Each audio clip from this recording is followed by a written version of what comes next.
Madam మన cell phones కి Wednesday Thursday PM 12 అని ఎట్ వస్తాయి మేడం సెల్ ఫోన్స్ కి మనం మార్చకుండానే. హాయ్ అండి, వెల్కమ్ బ్యాక్. ఇందాక మా స్టూడెంట్ అడిగిన క్వశ్చన్కి మీకు ఆన్సర్ తెలిసినట్లయితే please do comment in the comment section. And ఈరోజు వచ్చేసి వెనస్డే అండి. నేను వీక్కి వన్స్ ఒక ఛాలెంజ్ పెట్టుకుంటాను. నా ల్యాబ్ అనేది వీక్లీ వన్స్ నేను క్లీన్ చేసుకుంటాను. రోజు ఆయమ వచ్చి కింద తుడిచేసి మాప్ వేసి వెళ్తుంది, కానీ కంప్యూటర్స్ని మాత్రం నేనే క్లీన్ చేసుకుంటాను. నేను లిక్విడ్ ఒకటి ఆర్డర్ చేసుకున్నాను, స్క్రీన్ క్లీనింగ్ లిక్విడ్. దాంతో నేను నా కంప్యూటర్స్ అన్ని క్లీన్ చేసేసుకుంటాను. ఏదైనా కూడా ఒక వర్క్ మనము తీసుకున్నాము అని అంటే, ఒక రెస్పాన్సిబిలిటీ తీసుకున్నామంటే దాన్ని 100% మనం ఇవ్వగలగాలన్నమాట. సో హియర్ నేను కూడా నా వర్క్ పట్ల ప్యాషనేట్గా ఉండాలని నేను ట్రై చేస్తూ ఉంటాను. అండ్ నేను అన్ని సిస్టమ్స్ అన్ని క్లీన్ చేస్తూ ఉన్నాను. అండ్ ఇందాక అడిగిన క్వశ్చన్కి మీకు ఆన్సర్ తెలిసినట్లయితే కమెంట్ చేయండి. ఇఫ్ నాట్, వీడియో ఎండ్ వరకు చూడండి, నేను లాస్ట్లో దాని ఆన్సర్ ఇచ్చాను. అండ్ ప్రతి సిస్టమ్ కూడా నేను నీట్గా క్లీన్గా క్లీన్ చేసుకుంటే అది మళ్ళీ 1 వీక్ వరకు నీట్గానే ఉంటుందని నా ఐడియా. ఎందుకంటే మాకు అక్కడ ఎయిర్ అనేది దుమ్ము పట్టకుండా మాకు విండోస్ అన్ని క్లోజ్డ్గా ఉంటాయండి. ఇఫ్ పాసిబుల్ నేను ఒకవేళ అక్కడ ఉన్నప్పుడు నేను విండోస్ మాత్రం ఓపెన్ చేసుకుంటాను, లేదంటే అది క్లోజ్డ్లోనే ఉంటాయి. సో అంత దుమ్ము పట్టే ఛాన్స్ అయితే లేదు. ఇక్కడ నేను అన్ని చైర్స్ అన్ని సెట్ చేసేసుకొని స్క్రీన్స్ అన్నిటిపైన లిక్విడ్ వేసేసి స్క్రీన్స్ అన్ని కూడా నీట్గా క్లీన్ చేసుకుంటున్నాను. ఆయమ్మ క్లీన్ చేస్తుంది కదా, నువ్వే క్లీన్ చేసుకోవాలా, అంత అవసరం ఏంటి అని అడిగే వాళ్ళకి ఆన్సర్ అండి. ఏదైనా మనం ఒక రెస్పాన్సిబిలిటీ తీసుకున్నాము అంటే దాన్ని కంప్లీట్గా మనం ఫుల్ఫిల్ చేయగలిగితేనే ఆ రెస్పాన్సిబిలిటీని మనం హ్యాండిల్ చేయాలి. ఇఫ్ నాట్, మనం క్విట్ అవ్వడమే బెటర్. సో ఇక్కడ నా పాలసీ ఏంటంటే, ఆ సిస్టమ్స్ని నావి అని ఓన్ చేసుకున్నాను కాబట్టి నేను దాన్ని క్లీన్ చేసుకోవడంలో హెసిటేట్గా ఫీల్ అవ్వట్లేదు. అండ్ ఇక్కడ అన్ని క్లీన్ చేసేసాక ఈరోజు మనకు షెడ్యూల్ ఏంటి అని చెప్పేసి నేను ఒకసారి క్రాస్ చెక్ చేసుకోవాలి. ఈరోజు యాక్చువల్లీ మనకి 2 క్లాసెస్ ఉన్నాయి. 3rd, 4th, 5th సెక్షన్ ఒకటి ఉంది, అండ్ ఆల్సో 8th క్లాస్ ఒక సెక్షన్ ఉంది. 8th క్లాస్ వాళ్ళకి మేబీ తీసుకోకపోవచ్చు. NMMS ఎగ్జామ్ అనేది గవర్నమెంట్ ఎగ్జామ్ ఒకటి కండక్ట్ చేస్తున్నారు, సో దానికి ప్రిపేర్ అవుతున్నారు. 3rd, 4th, 5th వాళ్ళకి మటుకు క్లాస్ కండక్ట్ చేస్తాను, తీసుకుంటాను. వాళ్ళతో చాలా ఇంట్రెస్టింగ్ టాపిక్ కూడా నేను డిస్కస్ చేయబోతున్నాను. వాళ్ళు ఆన్సర్స్ ఇచ్చే వీడియోస్ కూడా నేను దీంట్లో యాడ్ చేస్తాను. ప్లీజ్ మీరు ఎండ్ వరకు వీడియో చూస్తే మా పిల్లలు నేను అడిగే క్వశ్చన్స్కి ఎలాగా ఆన్సర్ ఇస్తున్నారు, వాళ్ళు ఎలా రెస్పాండ్ అవుతున్నారు, నేను నా టీచింగ్ మెథడ్స్ ఎలా యూస్ చేస్తున్నాడు, టూల్స్లో ఏ టూల్స్ని ఎంత బాగా యూస్ చేస్తున్నాను, అండ్ నేను చెప్పే టెక్నికల్ వర్డ్స్ ఏంటి, ల్యాబ్లో నేను వాడే ఎక్విప్మెంట్స్ ఏంటి, అన్నీ కూడా మీరు ఈ వీడియోలో చూడొచ్చు. అండ్ వన్ మోర్ థింగ్, ఇక్కడ ఇంకొక పాయింట్ ఏంటంటే, మేము ల్యాబ్ని కొంచెం మోడిఫికేషన్స్ చేద్దామనే ఆలోచనలో ఉన్నాను కదా. ఆ ప్రాజెక్ట్ వర్క్స్ ఏవేవి బెటర్గా ఉన్నాయి, బాగున్నాయి అన్న వాటిని మనం అక్కడ ప్లేస్ చేసేసుకున్నాము. అండ్ కొన్ని వాల్ స్టిక్కర్స్ ఒకటి, అండ్ వన్ మోర్ ఏంటంటే నోటీస్ బోర్డ్ అనమాట. నోటీస్ బోర్డ్లో కూడా మనము దాంట్లో ఈరోజు షెడ్యూల్ మనది ఏంటి, అండ్ మంత్లీ ప్లాన్ ఏంటి, అండ్ పిల్లలు ఎవరెవరు దేని గురించి ఎక్స్ప్లోర్ చేశారు అని చిన్న చిన్న పేపర్స్లో నేను ఇక్కడ పెడతాను. చిన్న ఫోటో చూడండి, క్లిప్. దాంట్లో యాడ్ చేయడం వల్ల పిల్లలు కొంచెం ఇంకా ఇంట్రెస్ట్ ఎక్కువ చూపిస్తారు.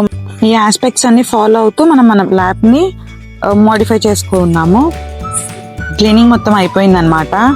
అక్కడ లాస్ట్లో మీకు కనిపిస్తున్న CPU ఉందా, దాన్ని నేను 1 మంత్ నుంచి రిపేర్ చేస్తూనే ఉన్నాను. ర్యామ్ ఇష్యూ అర్థం కావట్లేదు, అండ్ లోపల దేని ఇష్యూ అర్థం కావట్లేదు. యూట్యూబ్లో సెర్చ్ చేయడము, దాన్ని రిపేర్ చేయడము, సెర్చ్ చేయడము, రిపేర్ చేయడము. యాక్చువల్లీ నాకు అసలు హార్డ్వేర్ ఇష్యూసే తెలియదు. అట్లాంటిది యూట్యూబ్ వల్ల నేను హార్డ్వేర్ ఇష్యూస్ కూడా రిజాల్వ్ చేయగలుగుతానేమోనని చెప్పి ఒక ఆస్పెక్ట్ నా దగ్గర ఉందన్నమాట. అండ్ అది ఎప్పుడు సక్సెస్ అవుతుందో అప్పుడు నేను అది మా టీం వాళ్ళకి హ్యాపీగా చెప్పాలని చెప్పి వెయిట్ చేస్తూ ఉన్నాను. చూద్దాం, చేస్తానేమో అని ట్రై చేస్తూ ఉన్నాను అనమాట.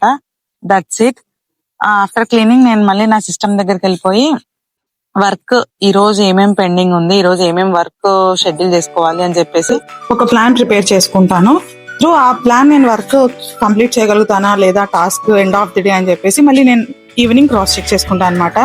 సో ఇలా ఆర్గనైజ్డ్గా మనం ఎప్పుడైతే వర్క్ చేస్తామో ఆ వర్క్లో మనకు కంప్లీట్నెస్ ఒకటి ఫిల్ అవుతుంది, and we have satisfaction on that. ఇక్కడ నేను సిస్టమ్ ఆన్ చేసేసి ఫస్ట్ నా అటెండెన్స్ని ఇచ్చేసి సిస్టంలో నెక్స్ట్ ఏ క్లాసెస్ ఉన్నాయో షెడ్యూల్ అనేది చూసేసుకొని ఆ క్లాసెస్కి వెళ్ళిపోతాను. అండ్ నేను కూడా ఇక్కడ పిల్లలతో పాటు కొన్ని AI టూల్స్ని ఎక్స్ప్లోర్ చేస్తున్నా అని చెప్పాను కదా, వాటి గురించి కూడా చిన్న నోట్స్ అనేది నేను ప్రిపేర్ చేసుకుంటూ ఉన్నాను అనమాట. ఒక్కొక్క రోజు ఒక్కొక్క టూల్ గురించి ఎక్స్ప్లోర్ చేస్తూ ఆ టూల్ని నేను నోట్ చేసుకున్నాను. By end of the day ఏంటంటే ఆ టూల్స్ అన్నిటి నేను ఒక నోట్ చేసేసుకొని అది నేను పిల్లలతో పాటు నేను కూడా నా ఎక్స్ప్లోరేషన్ని ఎక్స్ప్లెయిన్ చేద్దామని చెప్పేసి waiting for the day. And ఇక్కడ నా వర్క్ అయిపోతే నేను నెక్స్ట్ క్లాస్కి వెళ్దామని చెప్పేసి చూస్తూ ఉన్నాను.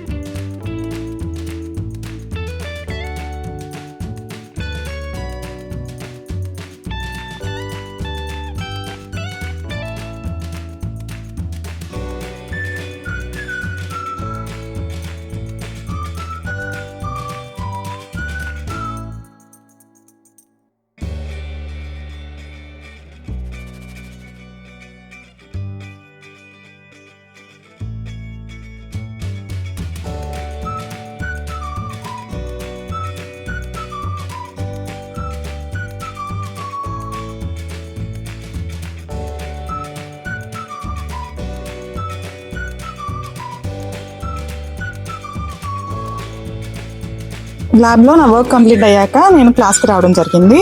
అండ్ ఈరోజు క్లాస్లో స్టార్టింగ్ మీరు ఏదైతే క్వశ్చన్ మా స్టూడెంట్ అడిగాడో ఆ క్వశ్చన్ నన్ను యాక్చువల్లీ నిన్న అడగడం జరిగింది. దానికి నేను ఆన్సర్గా వాడికి ఈరోజు వాట్ ఈజ్ ఇంటర్నెట్ అండ్ అసలు ఆ ఇంటర్నెట్ మనకి ఎంత యూజ్, అసలు అది ఎలా వర్క్ అవుతుంది అనే టాపిక్ బేస్ పైన నేను వాళ్ళకి ఒక యానిమేషన్ వీడియో చూపించాను అనమాట. సో దట్ పిల్లలకి ఏంటంటే చూడడం ద్వారా వాళ్ళు అది అలానే విజువలైజ్ చేసుకొని ఆ టాపిక్ పైన వాళ్ళకి ఒక గ్రిప్ అనేది ఏర్పడుతుంది అనమాట. సో ఇక్కడ నేను ఏదైనా కూడా కొంచెం ఒక టెక్నికల్ మెథడ్ యూజ్ చేసి వీడియో రూపంలో మాత్రమే చూపించడానికి ట్రై చేస్తున్నాను. చూపించినాక వాళ్ళకి నెక్స్ట్ స్టెప్ ఏంటంటే ఎక్స్ప్లెనేషన్ అనేది ఇస్తానన్నమాట. ఆ వీడియో కంప్లీట్ అయిపోయే లోపల పిల్లలు దాదాపు ఒక 20 to 25 క్వశ్చన్స్ వరకు అడిగారనమాట. వాళ్ళకి ఆన్సర్ ఇచ్చుకుంటూ ఆ వీడియో చూపిస్తూ, కానీ దే ఎంజాయ్డ్ ఎ లాట్. ప్రతి చిన్న క్వశ్చన్ కూడా వాళ్ళు రేస్ చేసి అడగడం అనేది వెరీ గుడ్ అనమాట. యాక్చువల్లీ పిల్లలు ఎప్పుడైతే మనల్ని క్వశ్చన్ చేస్తారో వాళ్ళలో ఉన్న ఇన్నోవేటివ్ అనేది అప్పుడే బయటపడుతుంది. వాట్, వై, వెన్ ఇలాంటివన్నీ కూడా పిల్లల్ని వాళ్ళ స్టడీస్లో ఎన్హాన్స్ చేయడానికి క్వశ్చనింగ్ పార్ట్ అనమాట. సో ఎప్పుడైనా కూడా ఎవరైనా పిల్లలు మిమ్మల్ని క్వశ్చన్ చేశారంటే please try to answer them. If మీకు రాదు అంటే లెర్న్ అండ్ టీచ్ దెమ్.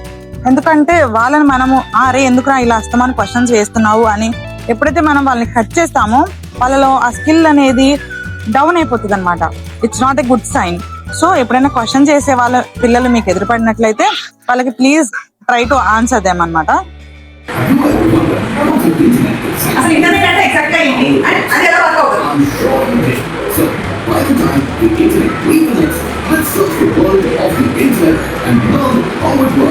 ఎప్పుడైనా అనుకున్నారా ఎప్పుడైనా మీకు ఆలోచన వచ్చిందా అసలు ఈ నెట్ ఏంటి, ఈ కనెక్షన్ ఏంటి, ఎక్కడి నుంచి వస్తుంది, మనకి ఏం కనబడట్లేదు కదా కదా. సెల్ ఫోన్ టవర్స్ మన మొబైల్ ఎలా వస్తుంది, ఇవన్నీ క్వశ్చన్స్ మీద రైస్ అయినాయా? అసలు నెట్ కనెక్షన్ అంటే ఏంటి, ఎందుకు మనం నెట్ వాడుతున్నాము, అసలు నెట్ కనెక్షన్ అంటే ఎక్కడి నుంచి వస్తుంది? Cell phone towers okay, cell phone towers లో వైర్లెస్ వైరా ఉంటుంది కదా మనకి, అదంతా కూడా మీరు టాపిక్ లో క్లియర్ చేద్దాము. ఇంటర్నెట్ అనేది ఒక మ్యాజిక్ ట్రిక్ లా ఉంటుంది కదా మనకు, కనబడదు కదా మనకి శాటిలైట్ నుంచి. Very good.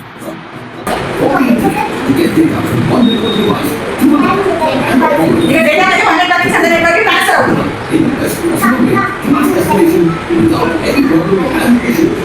Will be started final prime and the receiver speaker.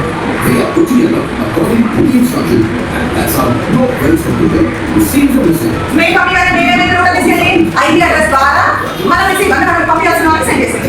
ఒకసారి మనం రిపీట్ చేయండి అమ్మా. మన మెసేజెస్ నెట్వర్క్ కనెక్షన్ ఎలా అవుతాయంటే మనం ఏదైనా ఒక మెసేజ్ వాళ్ళకి సెండ్ చేస్తే, ఒక ఫోటో వాళ్ళకి సెండ్ చేస్తే అది రూటర్ ద్వారా IP అడ్రస్ తోటి అది మనం ఎవరికైతే పంపించాలో, మనం ఎవరైతే సెండ్ చేయాలనుకుంటున్నామో వాళ్ళ IP అడ్రస్ అది వెళ్ళదు. అప్పుడు వాళ్ళ చూసుకుంటారు ఫోటో కానీ వీడియో కానీ ఏదన్నమాట. ఓకేనా? ఎక్కడన్నా అంతే. ఈ IP అడ్రస్ నుంచి ఇంకొక IP అడ్రస్ కి ఈ డేటా అనేది ట్రాన్స్ఫర్ అవుతుంది అన్నమాట. ఓకేనా? IP అడ్రస్ అంటే ఏంటి, మన ఇంటికి ఎలా అడ్రస్ ఉంటుందో సేమ్ ప్రతి మొబైల్ కానీ సిస్టమ్స్ కానీ వాటి IP అడ్రస్ వాడుతుంటాయి. IP అడ్రస్ ఏముంటుంది, టోటల్ గా దాని యొక్క డేటా ఉంటుంది. ఇప్పుడు నువ్వు ఉన్నావు, పర్టికులర్ నువ్వు ఉన్నావు, నీ పేరు ఏంటంటే ఏం చెప్తావు, నీ హైట్, నీ వెయిట్, నువ్వు ఏ క్లాస్ చదువుతున్నావు, నీ కెపాసిటీ ఎంత, అంటే నువ్వు ఏమేమి స్టోర్ చేసుకోగలుగుతావు, ఇవన్నీ ఉంటాయి కదా. మన హాస్పిటల్ కదా బ్లడ్ తీసుకుని వాళ్ళు శాంపిల్స్ అని ఇస్తారా, సేమ్ అలానే మన మొబైల్ IP అడ్రస్ కూడా మొబైల్ డేటా ఎంత, దాని కెపాసిటీ ఎంత, దాని ర్యామ్ ఎంత, ఇవన్నీ కూడా అది ఎంత ప్రాసెస్ చేయగలుగుతుంది. ఇలాగా ప్రతి సిస్టమ్ కూడా వాటి IP అడ్రస్ ఉంటాయి. వాటి నువ్వు ఏం చేస్తుంది, అది రూటర్ కనెక్ట్ అయ్యి దాని మళ్ళీ సాటిలైట్ వరకు వెళ్ళి ఆ కనెక్షన్ మళ్ళీ మనకి సేమ్ మన IP అడ్రస్ మనం ఎవరైతే సెండ్ చేయాలనుకున్నామో IP అడ్రస్ వెళ్తుంది అన్నమాట. అది నెట్ స్పీడ్. నెట్ స్పీడ్ అంటే ఏంటి, ఇప్పుడు ఈరోజు ఏం తిన్నది, ఫాస్టింగ్ ఉన్నావు, నువ్వు బయటకు వెళ్తావా, ఈరోజు బాగా తిన్నావు, ఇప్పుడు ఏం చేస్తావు, బయటకు వెళ్తావా, తిన్నావు బాగా నార్మల్ తిన్నారా, ఉమ్మడి ఉన్నావు కదా. సేమ్ అలాగే మనం ఎప్పుడైతే నెట్ కానీ మన దానికి 1 GB extra 2 GB extra 3 GB ఇదంటే జనరేషన్స్ 1 GB డేటా తక్కువ ఉంటుంది, స్టోరేజ్ 2 GB డేటా ఎక్కువ ఉంటుంది. సో 1 GB తీసుకున్నాను కదా, 1 GB వరకు ఎంత ట్రాన్స్ఫర్ చేయగలుగుతాను, డేటా ఎంత వరకు ట్రాన్స్ఫర్ చేయగలుగుతాను, 2 GB డేటా ఎక్కువ కదా, ఎక్కువ డేటా ట్రాన్స్ఫర్ చేయగలుగుతాను. సేమ్ అలానే 1 GB డేటా తీసుకుంటే మనకు వచ్చే ఇంటర్నెట్ స్పీడ్ కూడా అంత మాత్రమే ఉంటుంది, 2 GB ఎక్కువ ఎక్కువ ఉంటుంది. ఇదన్నమాట ఇంటర్నెట్ యొక్క వర్క్. అర్థమైందా? Also, it is estimated that all 3 out of the 7 billion people on Earth are already online. And thanks to the internet, you can see your most favorite show called The Dr. Bynum Show. ఈ రోజు మనం ఎట్లా మేము జరుగుతామా? ఖచ్చితంగా మనకి ఏం కావాలమ్మా? ఒకసారి డౌన్లోడ్ అయిపోయి అది బయట ఎక్కదాకా.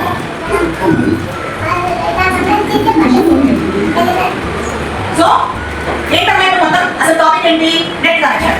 నెట్ అంటే ఏంటి, network. Okay, net network network మనకి ఎక్కడి నుంచి వస్తుంది? టవర్ నుంచి ఎక్కడికి వెళ్తుంది? మన అర్థం చుట్టూ various types of computer satellites ఉన్నాయి అన్నమాట. అవి మన సిగ్నల్ ద్వారా మన మొబైల్ ఫోన్స్ మనం కనెక్ట్ చేసుకుని నెట్ వాడుకుంటుంటాం. ఓకేనా?